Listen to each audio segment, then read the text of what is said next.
on to LOA Today. I'm Walt Thiessen.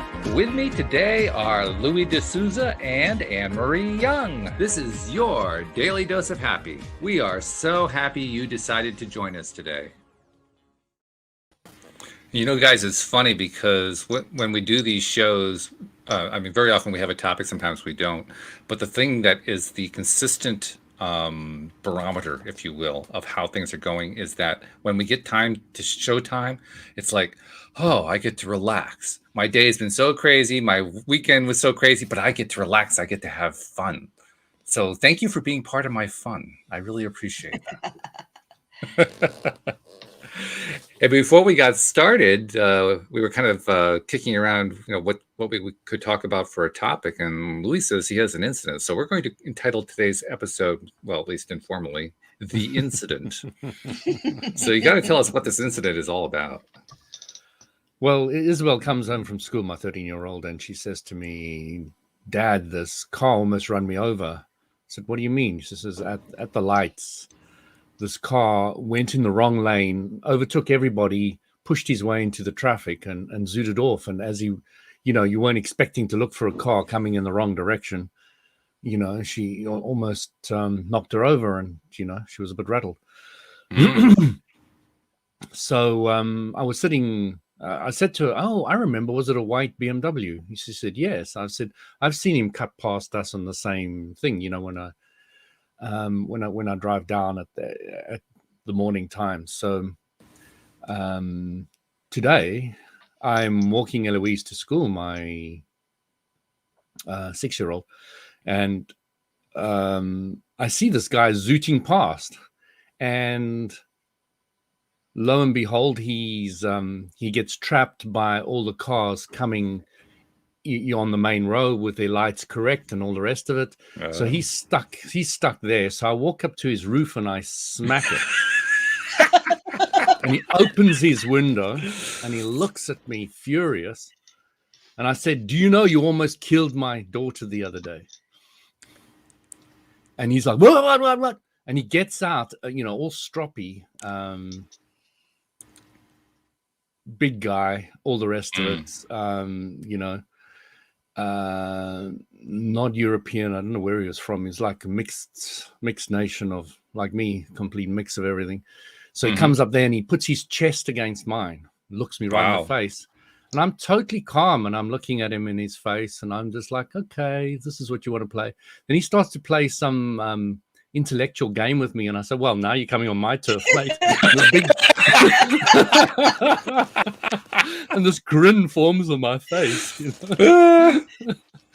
and I say one or two things to him, cuts him to pieces, and then he goes and gets back in the car because he's stopping all the traffic. He's in the where he shouldn't be, and everybody has been hooting at him, and probably there's a whole lot of cameras on this whole incident. And I've got a 6-year-old on my arm and all the rest. Yeah, that works well too. And so I'm very visible and at the lights where there are cameras and all the rest of it. So he's taking huge chances, and I walked around to the back of the car and I read back to him his license plate. And he said, oh, it's not my car. I said, the police will still find you. And he's like, didn't know what to do. And he just drove off. He was like, but there was a lot of aspects to it, which were fascinating for me. One was I wasn't in any way intimidated at all. And I've often said, I don't mind emotional conflict at all. So, there's a lot of things you kind of analyze in yourself, how you reacted to the whole thing. Sure. And it was really, really interesting. So I said to my 6-year-old Eloise, I said, were you scared of the guy? He said, no, Dad, I was scared of you. But I said, I wasn't angry or, violent or anything. Oh, no, you were just strong and calm. But and the other guy picked up on all this. He knew I wasn't going to fight him or argue with him or push him around or do anything. I just stood my ground, looked at him straight deep into his eyes, and that was it. It just knowing that probably everybody's got their camera on the scene, and this guy's going to get away with nothing if he ever did try anything. But it was really, really interesting because and Eloise says, "Are you going to tell to the police?" I said, "No, I've even forgotten the number. That's not important. The thing that I was trying to do, and I'm pretty sure I succeeded, is I don't think you're ever going to do it again." You've certainly reduced the chance of it. Very much so. No doubt about that. I mean, I will never say never, because there are some people who are just, crazy. But certainly reduce the chance of it. I mean, he now knows he's being watched. He also knows that I know exactly what he looks like. His face couldn't have been closer to me if he tried. Right. But, once you really... And he thinks that his friend's license plate. I mean, that's also something, Yeah, even if you don't remember, he doesn't know that. Exactly, and his friend will take the flak for it, Oh, yeah. And his friend probably won't like that. No, absolutely. You won't be much of a friend anymore. Won't have a car anymore. Right. But again, none of that was my intent. My intent was simply to try and reduce the chance of him ever doing it again. Sure. That was it. Yeah. And the thing that you'll start understanding with the law of attraction is you protect yourself with your belief. And my belief is really strong enough to be able to stand up in emotional conflict situations and let whatever comes at me flow all over me or around me like a Teflon coat on me, and just, see things exactly what they are. It's just a man getting out of his car. That's all it is, until it's not, Until it's not. That's the other shoe. Yeah, I mean, I've done Kung Fu for 7 years, so I'm not exactly physically incapable. That helps. That definitely helps. I had Eloise behind me, in a way that was away from him and shielded her. But, the guy was not going to do anything unless I started it. And then he knew he would have the right. But, I wasn't even thinking about that. There was no interest in me at all. There was no thought of any violence at all. I was just wanting to make him aware that he almost killed my daughter. That's it. And he got the message loud and clear. And, I'm sure he did. But, I'm also not worried about my daughter because I know she has a very positive, strong vibration. So the chances of their car actually hitting her is minimal compared to somebody who's feeling vulnerable. Very good point. So, I'm not even overly perturbed about that. It's just this part of me that just feels that, this guy needs to be made aware of what he's doing, because he races past everybody. I mean, he literally floors this BMW all the way to the lights in the wrong lane, and then he hits this traffic. And, I actually admire that. I admire somebody who takes chances and doesn't obey the rules and the laws very much. It's not that I have no admiration for that. Often when I see somebody do that, I wish I'd done that. Oh, jeez. But I don't obey the law. When I was thinking that it was actually a good idea to be on the same road as you, now I'm not so sure after that one. I don't know. I just seem to be able to calculate things very, very well, and I only break the rules very, very minorly. But to me, safety of other people, not myself, is quite important. It's I can do whatever I want with my own body, but I've got to watch out for others, and I don't really want that in my mind or in my thoughts. Oh, I hurt this person, or I damaged this person, or I did this. I don't want that. So I'm cautious. So I do whatever I want to do, but I do it taking responsibility of the outcome. And I should have 1,000 speeding tickets in this country. I should have 1,000, but I've got a full clean license since the day I walked in the door. I have never ever had anything. Nothing ever, but I should have. Definitely should have. Well, it also occurs to me, this gentleman that you're talking about that you encountered, if he behaves that way every time that he drives through there, up until today anyway, up until when this incident occurred, that tells me because we saw what his reaction was, or you saw what his reaction was when he got out of the car. I mean, he was already on 9 out of 10. I mean, he was already amped up. Yeah. which means he's always amped up. It's Mm. very, very likely every single day he's amped up and he's angry at everything and like, I demand this and this is mine and blah, blah, blah, blah, blah. He's in this space that, quite honestly, I'm kind of surprised he hasn't already hit somebody or something. He actually has managed to not hit anything that I know about. He had enough control not to do anything with me. He had enough control to come to my level very quickly. In other words, to a calm vibration and not an angry vibration. So that's something. Walking straight up to my chest is a form of aggression. It is, and it was interesting, but he's got enough control. He's got a lot of control, actually, and I admire that. It's just me.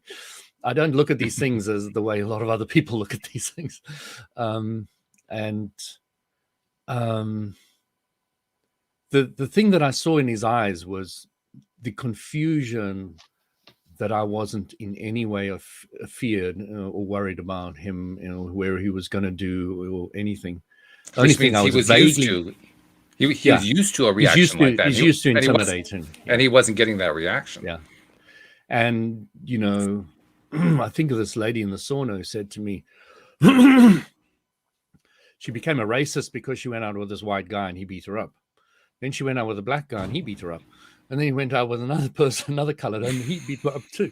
Then she realized that the problem was herself, and this is the kind of thing that you really need to get to. And LOA is the best that I know of helping you actually really understand that. Is when you change your vibration, nothing can really affect you terribly badly. It can, if you let it. But you now realize you have this choice. You've got this incredible choice now of choosing how you're going to react to a circumstance. If somebody starts beating on you, the way you react instantly will have an effect on how that other person reacts to you. Mm-hmm. So, learning how to control what you are and your own energies is, I suppose, what I used to use the old words as the word spiritual, and in my new words, alignment. How aligned you are and how aligned you can remain through different circumstances. Which takes a lot of practice. I mean, that's not something that you instantly jump into the first time that you hear a Nestor Hicks video. No, you need a couple of million lives. That's quite funny because the last week I felt a bit. I've been suffering with a migraine for the last week, and I've certainly felt that I've not been able to just shrug things off. So when you said that earlier, that you just would let it flow over you, what would be. Mm-hmm. I've been struggling with that this week, so I like the fact that this has come up. So you need to learn how to wear your Teflon coat. Yeah, it's a good visualization. Just slides off. Yeah. I remember at work once the guy said to me, "My God, you got a Teflon coat." I said, "Oh, I like the idea. Yeah, I probably have." Yeah. Never heard it before, but it was accurate. Because I go into meetings and I just don't get fazed about what anybody did or said or whatever. I learned it very, very early on in the business environment. I was working at PCS 2000, a little computer shop in South Africa. I was just working there part-time, and one of the bosses from another branch came out, and he was English, and he took me into a meeting that was with the university, because we sold computers to the university. And they started attacking us because of something we weren't doing right or whatever, and I started defending myself, and he came to me and he said, "Louis, just let them finish. And when they finished, we can respond." And it was just the clarity with which he said it just left a complete mark on me. And now I just let them, get everything out of their system. Mm-hmm. And it really, really helps. Just let them pour and pour and pour. And then when they finish, then you can gently and calmly respond. That's an interesting point that you're addressing right there, because I had an incident. No, I shouldn't say that. I didn't have the incident. I became aware of an incident that occurred between two friends of mine. And I won't go into the details because it's their stuff, but in general, the two of them were not seeing eye to eye on what had happened in the situation. They had different stories, different takes on it. And in the process of helping them, well, the one was pretty much in a good place, so didn't need help. The other person was feeling attacked, so to speak. And so that was the person I was trying to help. And with that person, I was basically trying to get that person to find a way to let go of what had happened, to let go of all the stuff this person was hanging on to. And I originally started off by just suggesting, can you find a way to forgive this person? Because that's usually the one that people respond to well. In this case, no, it didn't work at all. But that was, the first foray. And the person came back to me by saying that essentially, now this is my words, not their words, that they need to go through the whole feeling of the thing. They need to feel it all the way through, which is a perfectly legitimate way of doing the same thing. Once you can feel it all the way through, then there's nothing left to feel because you felt it all the way through, so you can let go of it. And it made me realize there are lots of ways to let go of things. There are lots of ways to just be that person with the Teflon coat, so that no matter how much they're showering you with all this junk. I mean, the worst comment that can come out of your mouth is, "Wow, this is a real mess here on the floor," but it's not on me. Because the perspective is, okay, well, have fun, have at it, but you're not going to draw me into that because I just know I'm not going to be part of that energy. And the reason why is I let go of it before you even started. So the letting go piece is really pretty powerful, but what's even more powerful is all the different ways people find to let go. The thing that I like bringing up to people is there's only two ways you can be hurt. I know I've brought it up before. Do you remember, Amory? No, remind me. How are the only two ways I can hurt you? Well, if I let you.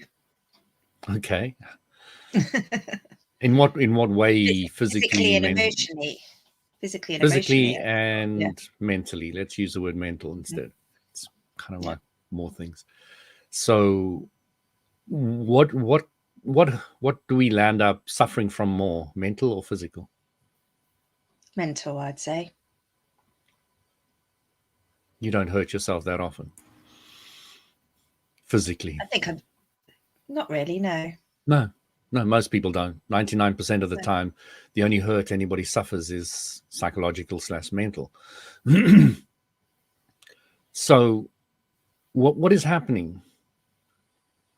You are looking at things in a way that is torturing yourself. Yes. That's all that's happening. You hurting me is not the truth. Your thoughts about what you're thinking are hurting you. Yes. And that is when you start understanding some of this greatest advice I think I've ever been given. Somebody said, never look up to somebody and never look down to somebody.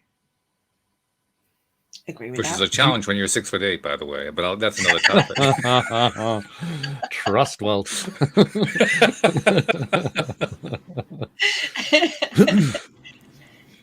So what does that mean? When you're looking up to somebody, you usually thinking about them and you're amplifying who they really are. You're not actually seeing them for who they are. You're making them bigger than they actually are. If you started telling them all the things that you think they're great about them, they're going to go like, oh my God. Yeah, you're putting them on a pedestal, aren't you? Why don't you just see me as I am and not on the pedestal? Gurus have a big problem with that, but so do any mentors and pop stars and all these guys have got the same issue, the way people perceive them. And then never look down on somebody. If you're looking down on somebody, what are you thinking? You're focusing on what you don't want, like, agree about them. And you're in judgment, aren't you? You're in judgment. So what does it look like to see somebody as they are? We're so used to putting a judgment on it that it's not that easy to actually perceive what it's like to see somebody as they are. Well, this actually ties into something we talked about last week. Yeah. I mean, last week we talked about how you, I don't remember what the exact context was, but I was making the point last week that when I learned early on to look past the stuff we tend to apply as stereotypes, gender, race, all that kind of stuff. That's when I got to find out who the real person was. And that's really what you're talking about. Who's the real person that's back there? And what I found is it's pretty damn cool. I mean, I love the people that I've been able to connect to in that way. In fact, I could probably count on one hand, maybe just a few fingers on one hand, the number of people I've encountered who I didn't like at all once I found out who that person was back there. Like 99.9% of the time, it's great. So my reaction, my response to your question is, where's the problem? It's cool. I love it. I love being able to have that kind of connection with somebody. It is great, isn't it? So it is. When you have a partner for a longer period of time, what happening in the beginning, you're putting your best persona forward, your best there's a word for it. Version of yourself. Yeah, there's a word for that. Version of yourself. So you're putting your best foot forward, and over time you get to know who they really are. So longer relationships are really great, because what happens over time is you start seeing the person as they are, and there's no illusions anymore. Right. And then this real rapport starts. Mm-hmm. All the fake stuff's gone. And now you're dealing with who the person really is, and then you come to either love them for who they are, or you move on. So there's always the choice. But digging in and working with a partner can be hugely beneficial. Hugely beneficial. Hugely beneficial toward appreciating towards people, seeing people as they are. Okay. Mm-hmm. To not putting them on a pedestal, not looking down at them. Mm-hmm. Yeah. So I can list so many things that I respect and love about my wife. And those are the only things I focus on. I don't think about the rest. And she feels that. She knows that. She knows I'm only looking at those things. Mm-hmm. And, Yeah. and she still finds the picky things now and again for me, but it's okay. I love that too. It's the way it is.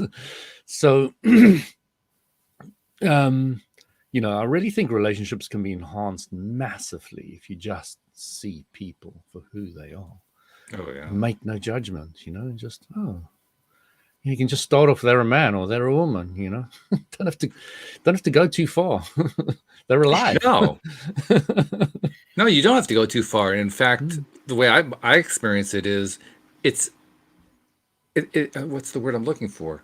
It's anticipation. Like, I can't wait to find out who this person really is, because I've had so many positive experiences when I was able to get through all of the facade stuff that, the odds of me encountering somebody who I wouldn't like are so astronomical that it doesn't even seem to be part of my conscious awareness. So every single time I'm expecting to find a really cool person back there. I can't wait to find out who it is.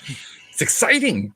That's a very LOA thing. You get so excited about meeting up at this meeting or going to the club, and who am I going to meet and chat to again? It's exciting. There's so many fascinating people out there, and if you're in alignment, you bring the people to you that are in alignment, and you can have a really aligned chat. Yeah. and see people for what they are, and allow them to learn from you, and then vice versa, and have this game and this play going on of seeing people as they really are. I get people telling me about their periods, and this lady who died, whose friend died on the same day she was in the sauna. She opened up to me and cried in the sauna. I get a lot of that stuff all the time, and to me, there's no judgment. You had a period, didn't have a period, your friend died, didn't die.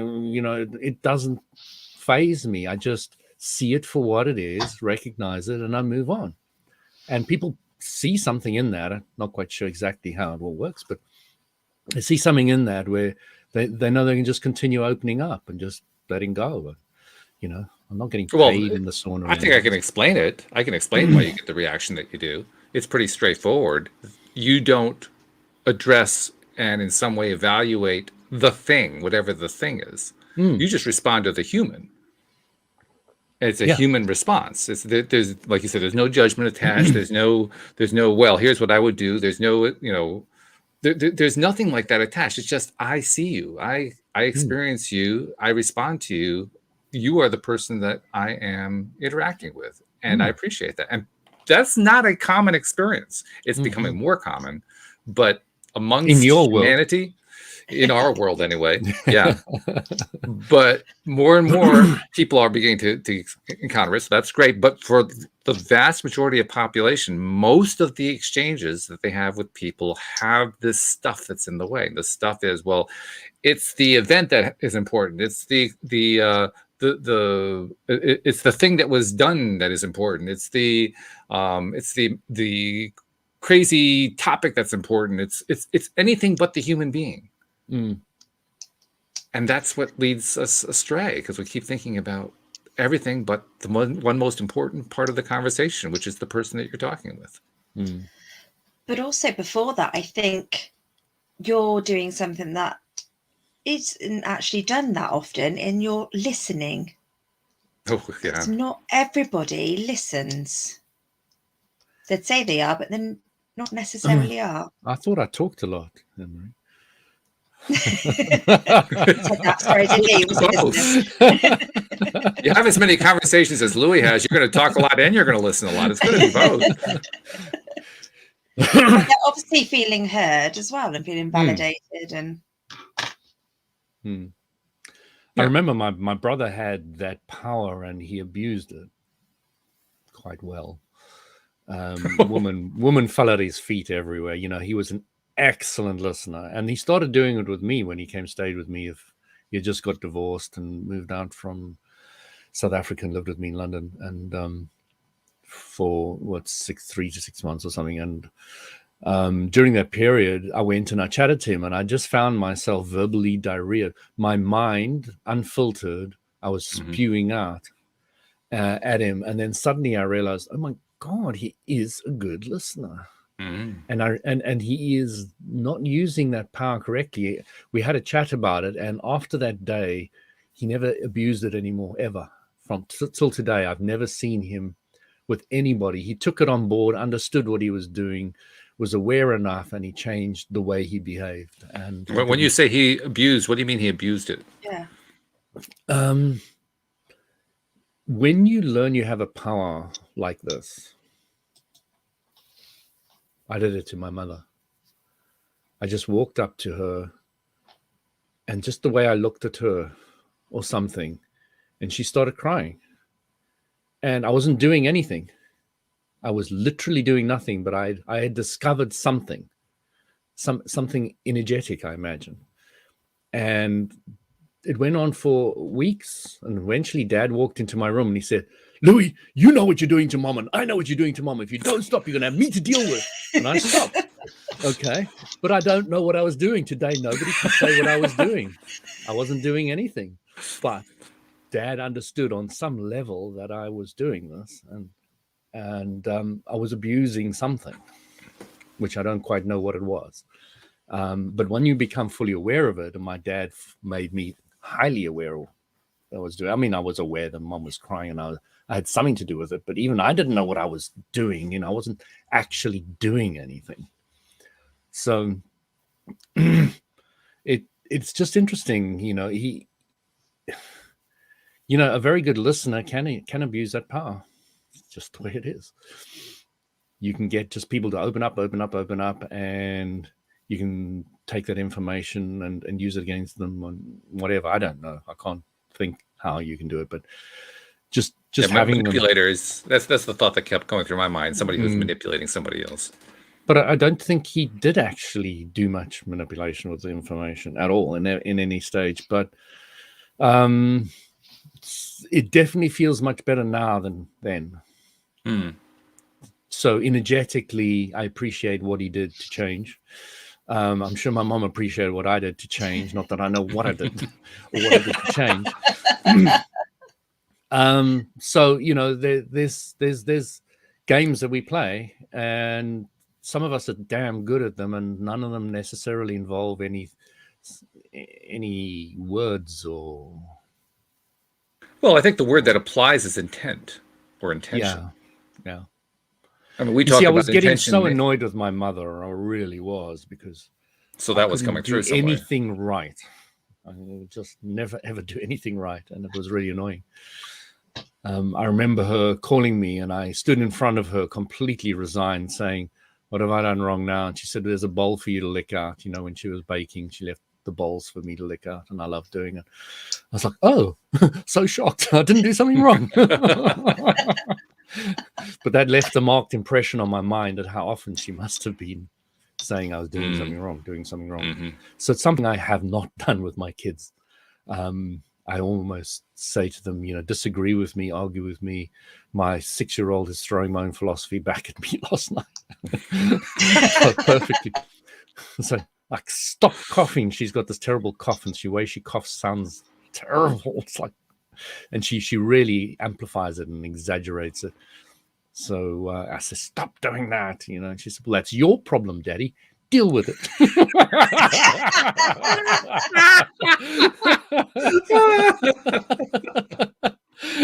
And I can only praise her for it. I said, "Well, I can but ask." Louis, you've got this amazing energetical power to make her cry every time you see her. Use it. The manipulative side. Okay. Oh, those days of those kind of games are long gone. Yeah. They are so in the past. There's another word that comes to my mind too, besides intent, although intention I think covers quite a bit of it, and that's inference. Because there's actually two people involved in any of these exchanges. There's the one person who is supposedly in some way passing along bad energy of some kind that we haven't been able to define. And then there's the other person who's inferring that bad energy is being passed along. And so the part of the question becomes, okay, so how much of this is real in the sense that it's actually happening, and how much of it is inferred? Now, that can be a fine thing to try to define. I mean, a lot of the time, I'll bet you people can't even say, well, I don't even know what the inference was, or was there an inference? I don't even know. You see, the clarity I got from LOA was, if you focus on what you want, the universal law of attraction will bring the cooperative components to you. Therefore, there's no reason to manipulate anybody ever. True. It completely goes out the window. There's no need to manipulate. So you really get that. You really start getting that, and you think, wow, all those little games I played, what a waste of energy. I really wasted my energy. I'm not doing that anymore. I've got too little time and too many things that I want to achieve to waste my energy on manipulating somebody to get that. But until you understand the law of attraction, you don't fully get that. You don't get how it works. You still think for somebody to win, somebody has to lose. Mm-hmm. You don't see source energy as having a limitless potential that can get you from any different angle. That's at the root of the idea of abundance. That the universe that we live in is an abundant universe. Poverty consciousness, yeah. There isn't enough. Abundance consciousness, there is unlimited. Yeah. And the funny thing is, we can actually understand that concept and still have the poverty lack consciousness. Oh yeah, absolutely. There's what you say and what you mean are two different things. Or more accurately, what you're thinking in your mind and what you're actually vibrating in your being varies. I want that big house, but I'm not a vibrational match to it yet. So, we call that alignment, but it's really congruence between the vibration and the thought and the feeling. Like you say, we humans are very good at basically putting out false signals is a way to look at it. On the one hand, we vibrate this way. On the other hand, we think this way. And on the third hand, we emote this way. Well, who knows? We're growing a third hand. I mean, Abraham has said it's possible. We just didn't believe it to this point. But high five.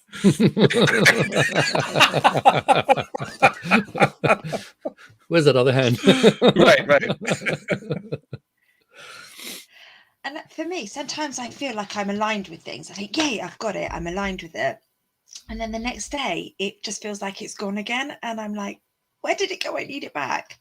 And wow, the law of attraction novice. You are like so many other people out there. I know. I want to be. But she's not a novice. That's the point. That's the point I'm trying to make. There are people, I'll include myself in this. We're still learning that congruence. We're still learning how to be congruent within ourselves. Absolutely. Yeah.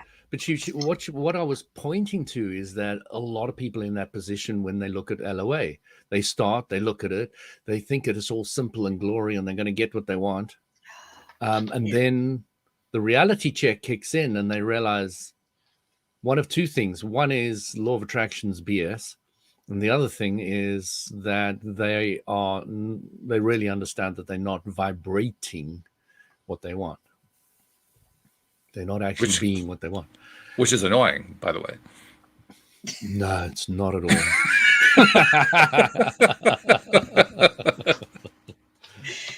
You can have your belief, I'll have mine. Well, the fact that I still find it to be annoying shows that I still have an annoyance going on there. So yeah, that's pretty straightforward, really. That's why I say you can keep your thinkings and I'll keep mine and we'll continue. And people will see me as arrogant, maybe, or they'll see me as confident. And it'll be what it'll be. Yes, it is. It always is.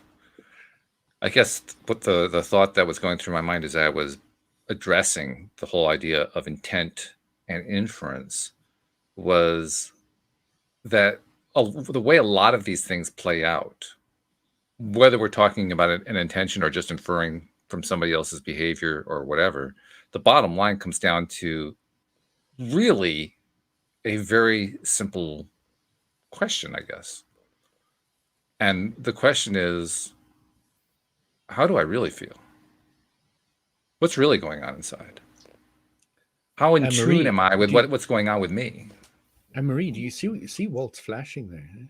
Wow. You see? He was going lighter and darker, lighter and darker. See it? There we go. Yes. Oh my gosh. Yes, I see it now. Yeah. That's my alignment going in and out.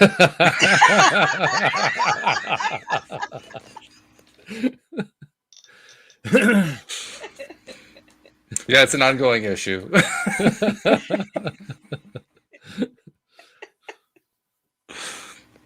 Oh, that is so funny.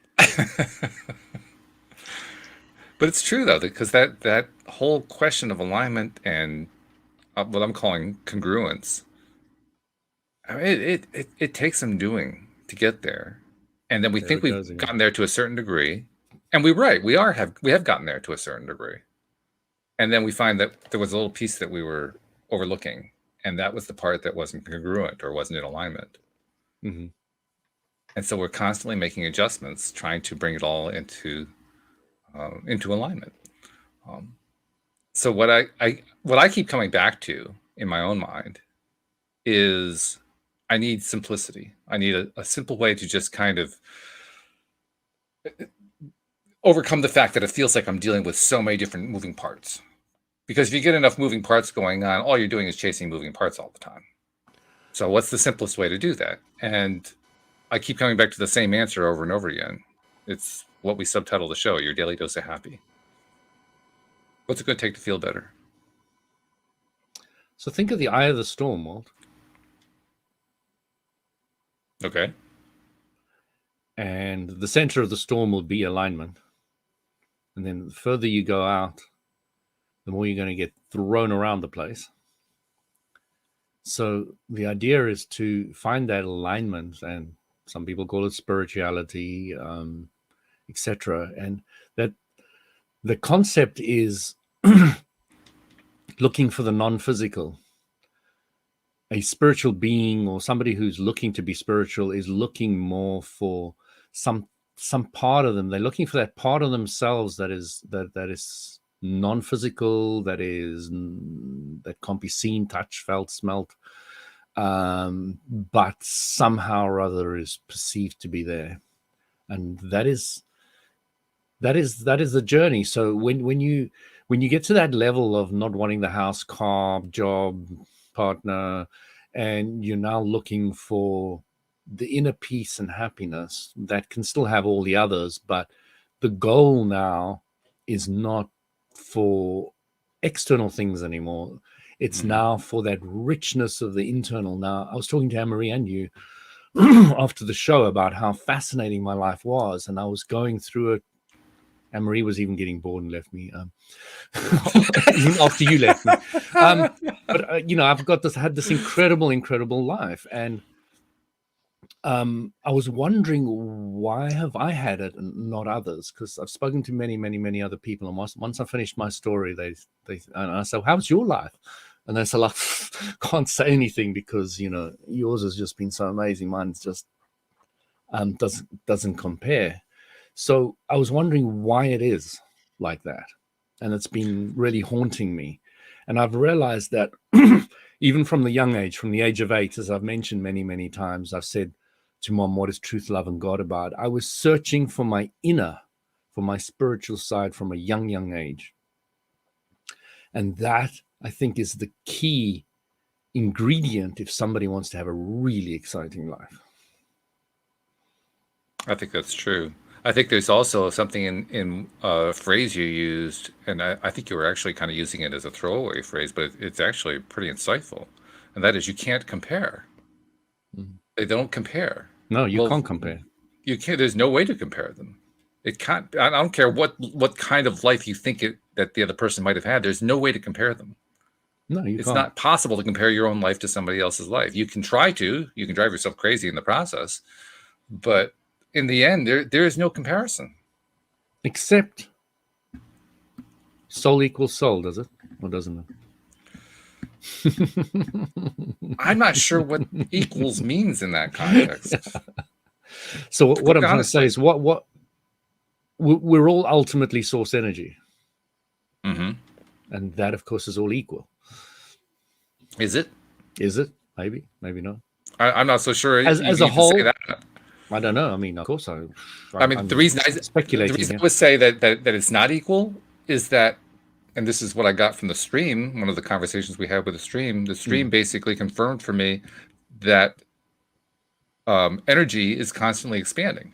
It's constantly increasing in quantity. So if it's constantly increasing, how can it be equal? Okay, could it be equal at any moment in time? At an instant is what you're driving at. Equal to itself, I suppose. Yeah. But equal in any other sense starts to fall apart. Well, in the next moment, it's equal again. And the next moment, it's equal again. I don't know. I mean, we're living in a linear time frame. But the three equivalences aren't equivalent to each other. They're just equivalent within themselves. Yeah. So once again, I ask, what does it mean to be equal? Because yeah, at no, this I mean, point, the word it's equal seems to have kind of fallen apart. Somebody once said to me, "Soul equals soul," and some of it kind of resonated with me. But I don't know. But if you're asking, like, is it equal and equal? Are you not comparing? And really, you should just be worried about your own. So, Louis, people watching who want to be more spiritual and get in contact with their inner source, be more spiritual in themselves, what tricks of the trade would you say to start doing that? What I taught you to do already. Not me. No, you specifically. For me, it's you've taught me to the judgment, the fill your glass with the positivity, appreciation, things come along that you perceive as bad or you appreciate it whatever it is, find something, appreciate, let that grow and attract. Stuff you put in your body. Surely there's more, but I feel under pressure of your stare. Water, yes. Putting your body It becomes vaguely to makes chest sense. with you. I mean, this is really a rough situation, but yeah. So Anne-Marie, I brought in the water and you took it on board, and Yes. you do not. I don't think you appreciate how much that'll help your spiritual journey. Mm. It's massive. It's massive. It is now your body's 72% water mostly, and you're now working with a higher vibration that you're putting in, and you're now tuning yourself, and you're getting ready to be ready, as Abram keeps on putting it. So you're enhancing it. So you've helped focus more on what you want, less on what you don't want.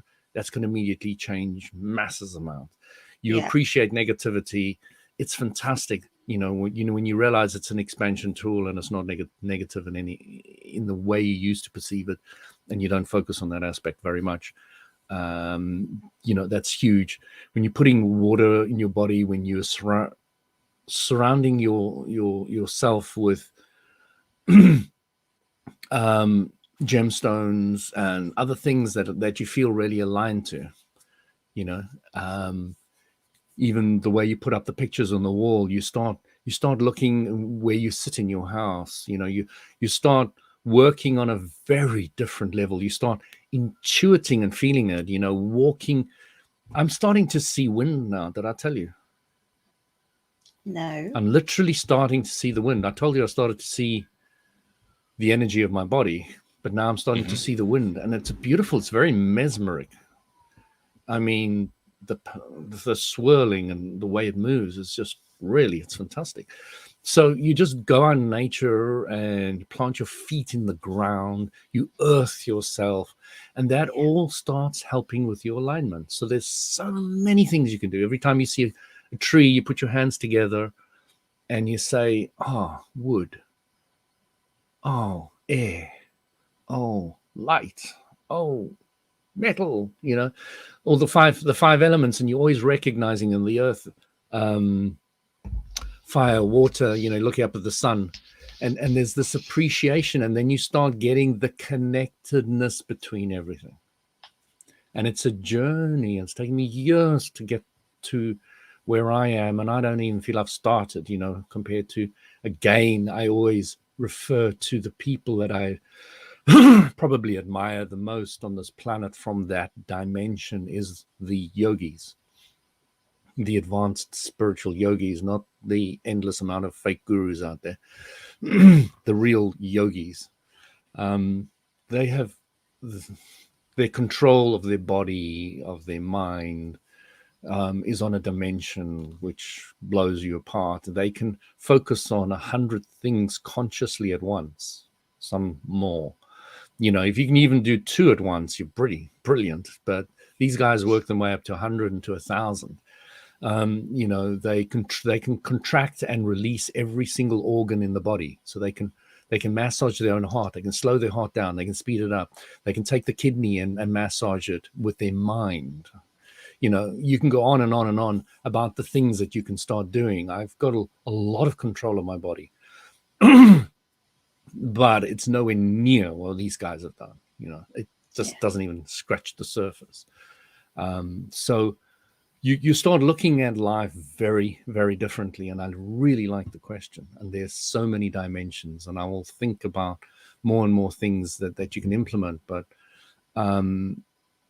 the main thing is the awareness, and it always comes down to awareness. And what is awareness? Awareness of your water. What is the ideal way of drinking water? It's going to a stream, putting your hands in, touching the water and putting it to your face. That is the ideal. And then where am I now? I've got my copper jug. I've spilled it in my little vortex, which looks like a river. I put my finger in it to charge it. And then I've drunken it. So, I'm trying to get back to as close as I can to that natural vibration of who we are and where we are and what we're doing, where we're going. Because, this woman who discovered the whole thing, this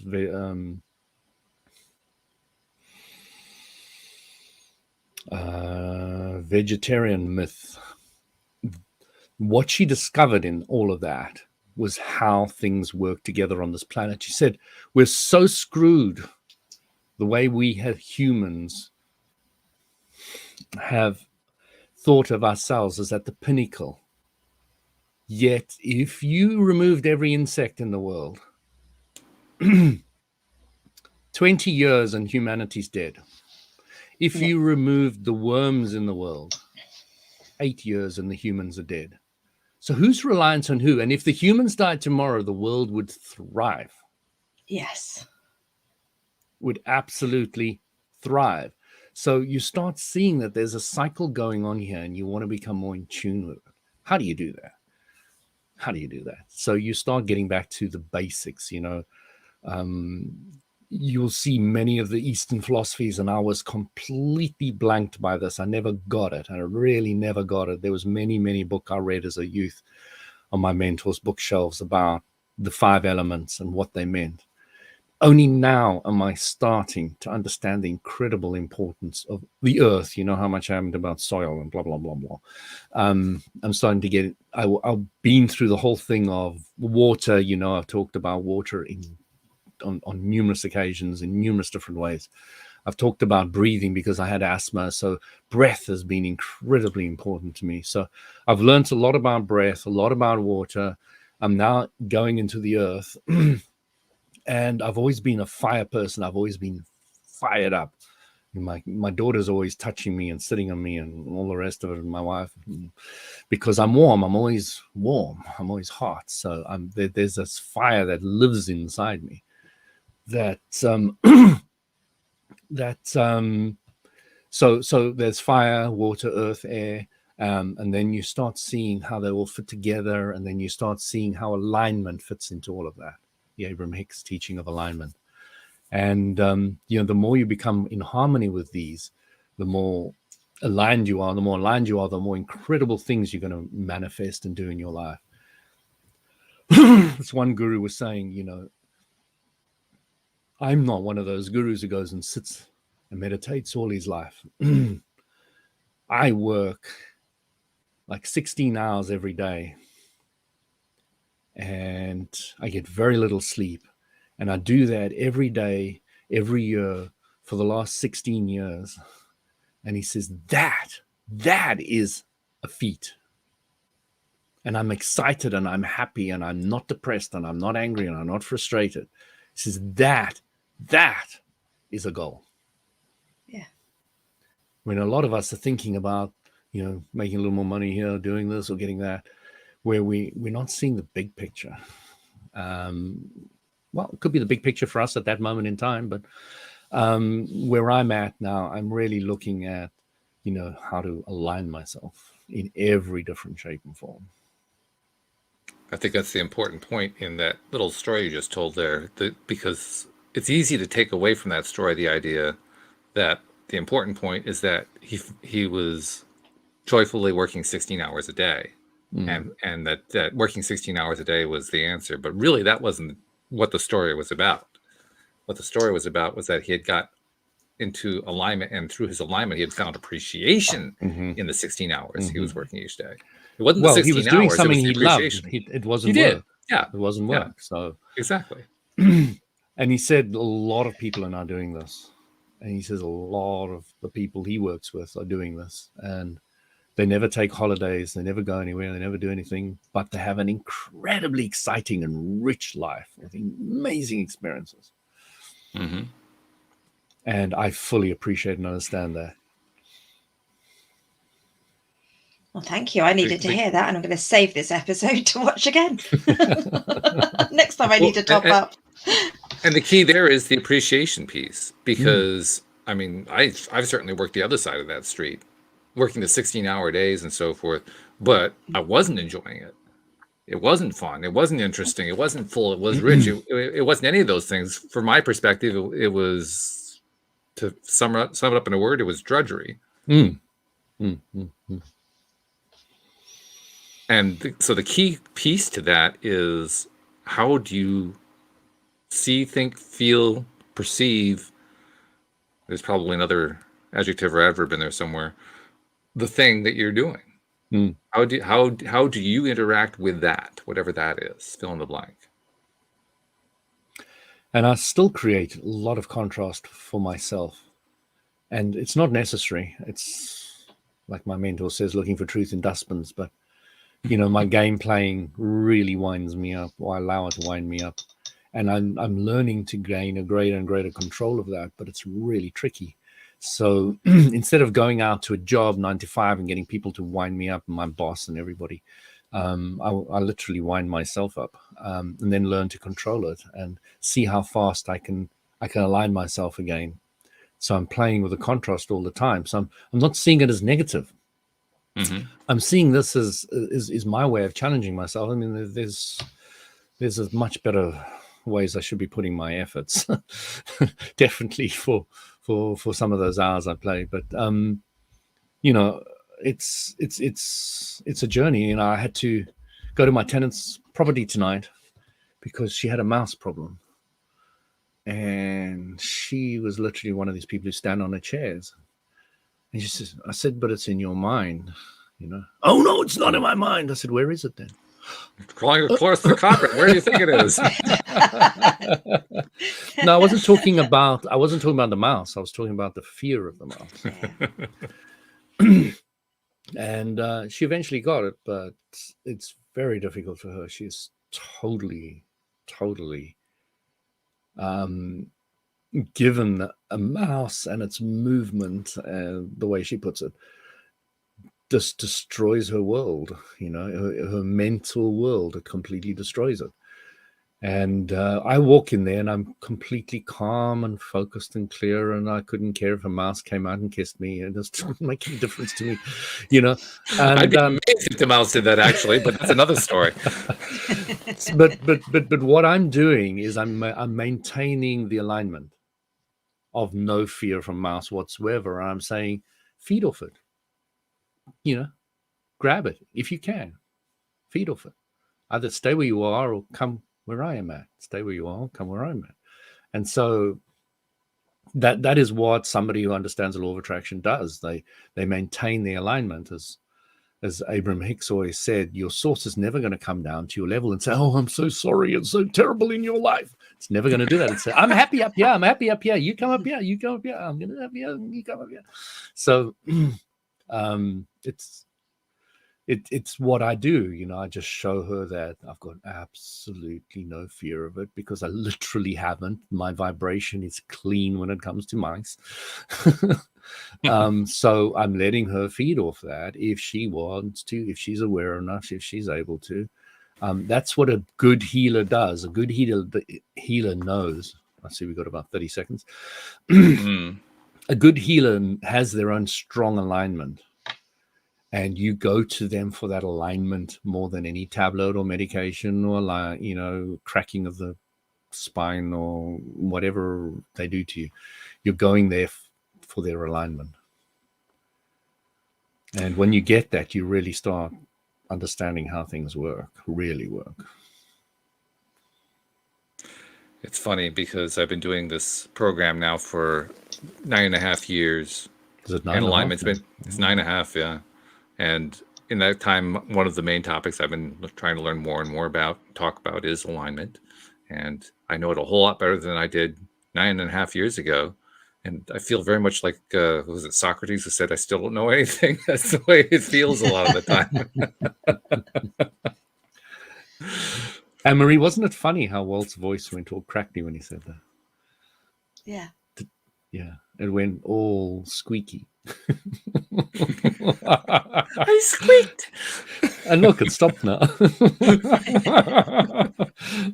My mentor always made me very aware of these things. She said, Louis, you're laughing. It must be true. It must be true. She was so funny. Oh, but this has been good, and it has actually accomplished the goal that I set out at the as an intention at the very beginning of the show, which was to have a way to go, oh, I get to relax and enjoy myself for a time. And I Mm. have. So thank you very much Excellent. for being Thank part of you, my Will. enjoyment. I I'm like that a whole lot. And And thank you listeners. to the podcast listeners. Absolutely. And hi, Wherever you Sam. are. And what was that? Hi, Sam Page. Oh, and hi, Sam. That's right. Yes, Sam Sam. was commenting. Hello, Sam. All right. We'll see you all next time here on LOA Today. Goodbye, everybody. Take care. Good night.